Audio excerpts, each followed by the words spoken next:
शुरुआत हुई थी इसकी as an arranged marriage, but ये जो हमारी शादी है फाइनली एक लव मैरिज में बदल गई। सो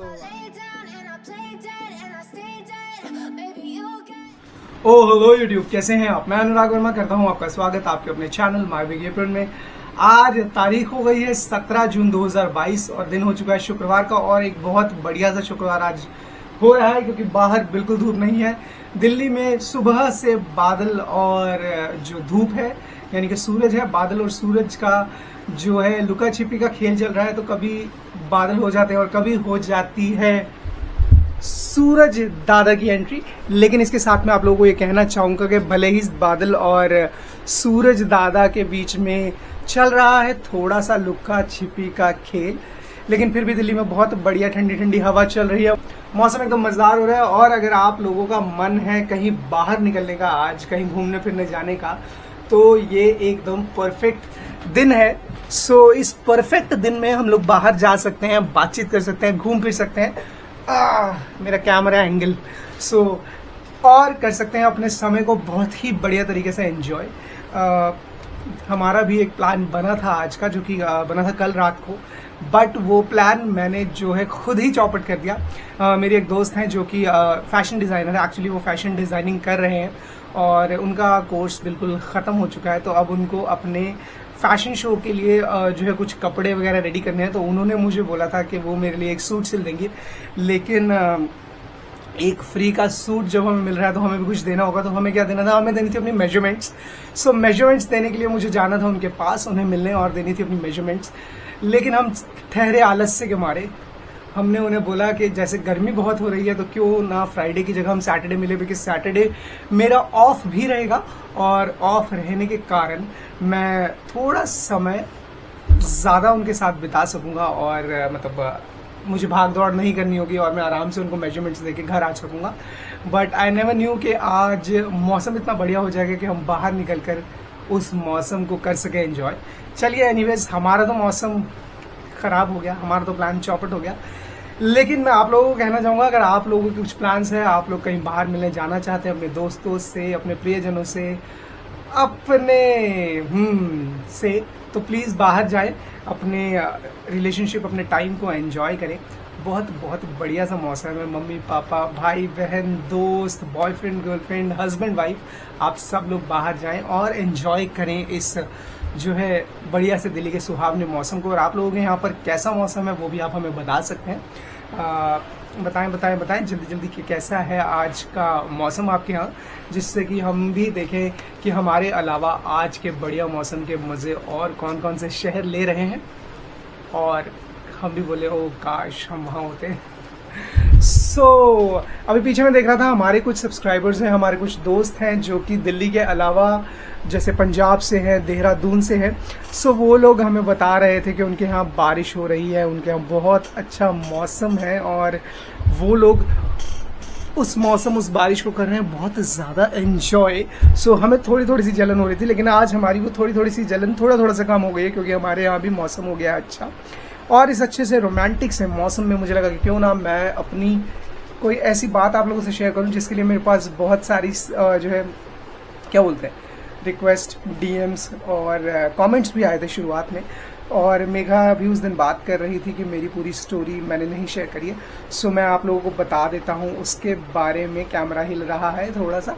क्या है वो स्टोरी, मैं आप लोगों से बात करना चाहूँगा। जैसे कुछ लोग जानना चाह रहे थे कि जो मेरी शादी थी वो एक लव मैरिज थी या अरेंज्ड मैरिज। मैंने सोचा जब आज इतना बढ़िया रोमांटिक सा मौसम हो रहा है तो क्यों ना मैं बात कर लूँ इस विषय में कि क्या मेरी शादी एक लव मैरिज थी या अरेंज्ड मैरिज। ये इन्फॉर्मेशन मैं आप लोगों के लिए आज लेकर के आया हूँ यहाँ पर। मैं आप लोगों को बता देता हूँ उसके विषय में। पंखा चल रहा है, माइक का परफॉर्मेंस थोड़ा सा ऐसे ही है, तो हो सकता है कि थोड़ा सा शोर आए, बट आई होप आप थोड़ा सा मेरे साथ क्या बोलते हैं बी विद मी, क्योंकि माइक की रिप्लेसमेंट बहुत जल्दी आ जाएगी, तो we will have a better audio coming in. मैं आप लोगों को बताना चाहूँगा, वैसे मेरी शादी जो है एक अरेंज्ड मैरिज थी, लेकिन जब तक हम शादी तक पहुँचे, मतलब मैं और मेरी जो पार्टनर हैं, जब तक हमने शादी तक पहुँचे तो वो एक अरेंज मैरिज से बदल करके लव मैरिज तक में आ गई थी। तो सारे ट्विस्ट्स, सारे टर्न्स हमारी शादी में आए थे, जिसके बाद हमारी शादी हुई थी। हम दोनों ने एक दूसरे के लिए मतलब स्टैंड्स लिए थे, हम दोनों ने एक दूसरे के लिए जो है घर वालों को मनाया था, सब चीज़ें करी थी। इवेंचुअली जो एक शुरुआत हुई थी as arranged marriage, as an arranged marriage, वो शुरुआत जब ख़त्म हुई तो हम लोग जो है एज ए लव मैरिज में एंटर किए थे।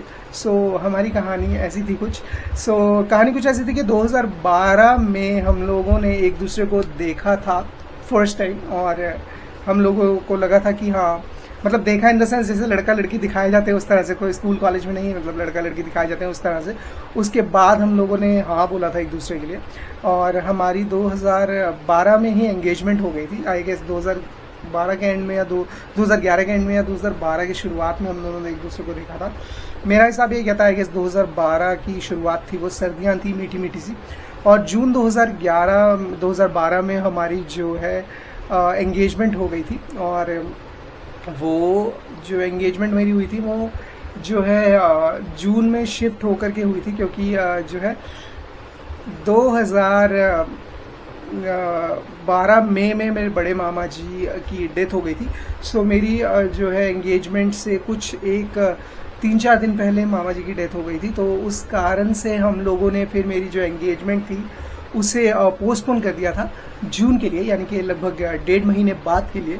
और फिर हमारी जो है एंगेजमेंट हुई थी, और उस एंगेजमेंट के बाद हमारा जो कोर्टशिप का पीरियड था वो पीरियड चला था अराउंड 1.5 साल। हाँ, क्योंकि हमारी शादी फिर हुई थी जनवरी 2014 में। एक अच्छा 1.5 साल का हमारा कोर्टशिप पीरियड था, और उस पीरियड के दौरान बहुत सारे अप्स एंड डाउन्स हमारे साथ आए, जहाँ पे हम दोनों ने एक दूसरे के लिए स्टैंड्स लिए थे, नो डाउट्स लिए थे, और हम लोग बात करते थे। और इंटरेस्टिंगली एंगेजमेंट से पहले हमारी कोई भी बात नहीं हुई थी कभी, सिर्फ हम एक बार मिले थे। हाँ, एक बार हम मिले थे, और उसके बाद डिसाइड हुआ था कि एंगेजमेंट हो जाएगी। एक बार 2 बार मिले थे इनफैक्ट। एक बार जब हमने उनकी मौसी के घर पे मतलब हम देखने गए थे, उसके बाद एक बार हम लोग उनके घर गए थे। तो ये 2 बार हम मिले थे एंगेजमेंट से पहले, मतलब विद फैमिली ऑब्वियसली। और उसके बाद हमारी कभी कोई बातचीत नहीं हुई, कोई मिलना नहीं हुआ, कोई इंटरेक्शन नहीं था, और हम दोनों ने जो है डायरेक्टली एंगेजमेंट वाले दिन एक दूसरे को देखा, मिले और बातचीत हुई। उसके अलावा हमारे नंबर्स भी एक्सचेंज तभी हुए एंगेजमेंट वाले दिन पर, और उसके बाद हम लोगों ने फ़ोन पर थोड़ा बातचीत करना शुरू किया, एक दूसरे को जानना शुरू किया। बिकॉज ऑब्वियसली जब आप इतना बड़ा डिसीजन लेते हैं कि आप किसी से शादी कर रहे हैं, तो आपको उनको जानना बहुत ज़रूरी होता है। आप लोगों को अंडरस्टैंडिंग देखना, आप लोगों को एक दूसरे के साथ अपनी अंडरस्टैंडिंग देखना बहुत ज़रूरी होता है। तो इस कारण से हम लोगों ने बातचीत शुरू करी। तो बहुत अच्छा टाइम था, हम लोगों ने एक दूसरे के बारे में बहुत कुछ जाना, बहुत कुछ देखा, बट फिर भी कुछ चीज़ें ऐसी थी जो कि शायद एक दूसरे के बारे में पूरी तरह से नहीं जान पाए, नहीं समझ पाए, जिसके कारण शायद हमारे बीच में बाद में जो भी स्टोरी हुई वो हुई। लेकिन मैंने क्यों कहा कि हमारी एक अरेंज्ड मैरिज थी जो कि कन्वर्ट होकर के एक लव मैरिज बनी। अब तक जो मैंने आपको कहानी बताई वो थी एक अरेंज्ड मैरिज की कहानी। इसके अलावा लव मैरिज में कैसे वो कन्वर्ट हुई वो मैं आप लोगों को बताता हूँ। मैं टाइम देख रहा था क्योंकि जिम जाने का टाइम होने वाला है। वो कन्वर्ट इस तरह से हुई कि आई गेस जब शादी की जो है डेट्स निकालने के लिए कुंडली मिलान किया गया, हमारे जो गुण नहीं मिल रहे थे, मिनिमम कहते हैं 18 गुण शायद मिलने चाहिए, हमारे 18 से भी कम गुण मिल रहे थे।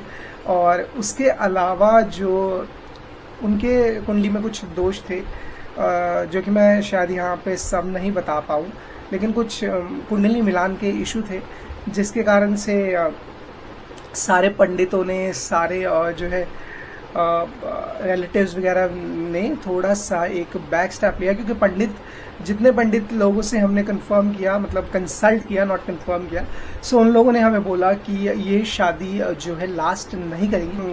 पंडित लोगों ने मना किया था कि ये शादी ना करें, अगर ये शादी आप करते हैं जो हस्बैंड होंगे उनकी लाइफ पर स्टेक है, वो नहीं जी पाएंगे।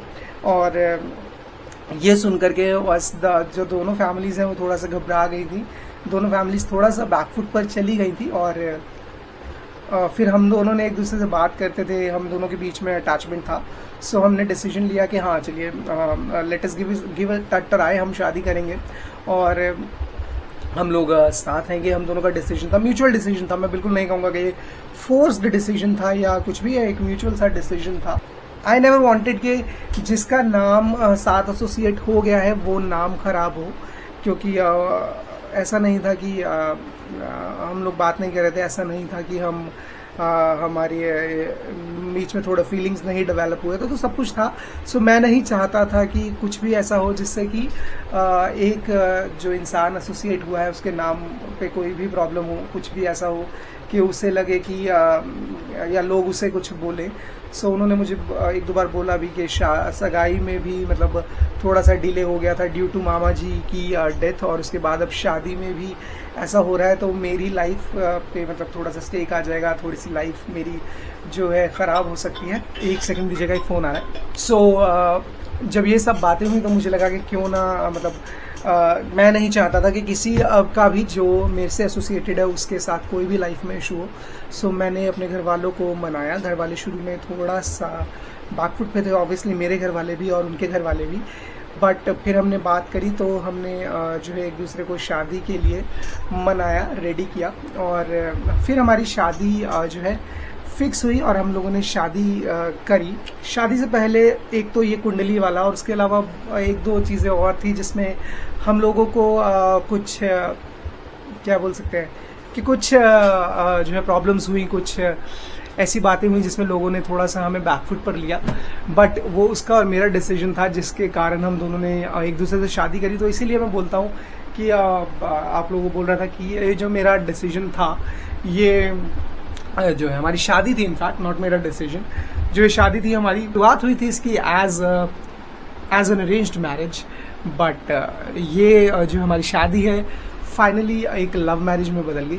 तो ये थी स्टोरी हमारी जो मैं आप लोगों को बता रहा था कि किस तरह से हमारी जो एक अरेंज्ड मैरिज थी वो जो है कन्वर्ट हुई लव मैरिज में। और इस टाइम मैं आप लोगों से ये बात कर रहा हूँ इस बढ़िया से मौसम के मज़े लेते हुए। बाहर आ गया हूँ मैं और खड़ा हूँ अपनी बालकनी में और जो है आप लोगों से कर रहा हूँ इसके बारे में बात।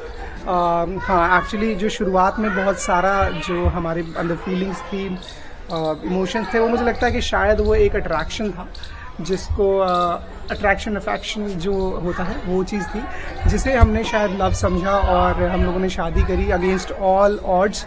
और जैसे हम लोग साथ रहने लगे तो वहाँ पर हमें पता चला कि हमारे बीच में बहुत सारे डिफरेंसेस हैं, जो कि हम लोगों ने कोशिश करने के बाद भी हम लोगों में वो डिफरेंसेस जो है ख़त्म नहीं हुए। और इवेंचुअली हमारा जो रिलेशनशिप है वो जो है एंड होने पर आ गया है। सो ये स्टोरी थी जो मैं सोच रहा था आप लोगों के साथ करूं शेयर, और इनफैक्ट आज आप लोगों के लिए स्टोरी में लेकर आया हूं। यहाँ पर अब हम इस वीडियो को कर लेते हैं एंड, और एंड करेंगे हम हमेशा की तरह जैसे हम लोग अपना हर एक वीडियो एंड करते हैं एक ऐसे फैक्ट के साथ जो कि जुड़ा होता है उस वीडियो के टॉपिक के साथ। तो आज का वीडियो का टॉपिक जैसे कि था लव, अफेक्शन, प्यार। सो मैं फैक्ट आप लोगों के लिए लेकर आया हूँ, वो भी लव, अफेक्शन, प्यार, प्रेम, इन्हीं सब चीज़ों से जुड़ा हुआ है। सो क्या है वो फैक्ट? वो फैक्ट ये है कि एक स्टडी हुई है जो करी थी जर्नल ऑफ सेक्सुअल मेडिसिन ने। सो जिसके अनुसार ये पता चला कि जब आप किसी से प्यार करते हैं, जब आपके दिल में प्यार भरी फीलिंग्स होती हैं, सो आप बिल्कुल एग्जैक्टली वैसा फील करते हैं जब कोई ड्रग एडिक्ट या कोई ऐसा इंसान जो कि ड्रग्स करता है या सब्सटेंसेस लेता है, वो दोनों ही सेम फीलिंग्स होती हैं। और अगर आप कोई नशा कर रहे हैं या आप प्यार कर रहे हैं, सो जो हैप्पी हार्मोन्स रिलीज करता है माइंड, जो कि होते हैं डोपामिन, ऑक्साटॉक्सिन और एड्रेनलिन नाम के जो हैप्पी हार्मोन्स है वो आपका ब्रेन रिलीज करता है, जिससे कि आप बहुत ज़्यादा खुश, अच्छा और हैप्पी फील करते हैं। इसीलिए कहा जाता है कि प्यार की फीलिंग जो है बेस्ट फीलिंग होती है, जिसके आगे आप लोगों को कुछ नज़र नहीं आता। और शायद इसी सब नशे में चलते हम लोगों ने शादी करने का डिसीजन लिया था। तो चलिए वो एक अलग बात है। बट जैसे मैंने आप लोगों को बताया कि जब आप प्यार करते हैं किसी से तो आप उसी तरह से इंटॉक्सिकेटेड होते हैं जिस तरह से एक सब्सटेंस यूज़र। सो ज़रूरी नहीं है कि आपको खुश रहने के लिए, अपने आप को हैप्पी रखने के लिए नशे की ज़रूरत है। आप प्यार करके देखें, आपको सेम वही नशा महसूस होगा। तो आज के इस बढ़िया से फैक्ट के साथ मैं आप लोगों से लेता हूँ विदा। मिलता हूँ आप लोगों से कल के वीडियो में। तब तक के लिए आप लोग मस्त रहें, स्वस्थ रहें, ज़बरदस्त रहें। लेकिन उससे पहले मैं ये कहना चाहूँगा, अगर आपको वीडियो पसंद आया तो आप दे सकते हैं हमें एक थम्स अप। अगर फर्स्ट टाइम विजिटर है, आप सब्सक्राइब कर सकते हैं हमारा चैनल, और हम लोग आप लोगों के लिए रोज़ एक व्लॉग लेकर के आते हैं। मैं अब आप लोगों से मिलूंगा कल के वीडियो में। तब तक के लिए bye bye, enjoy yourself. और मौसम बहुत बेहतरीन है, मौसम के मज़े लीजिए, एंजॉय कीजिए इस मौसम को। मैं चलता हूँ अंदर।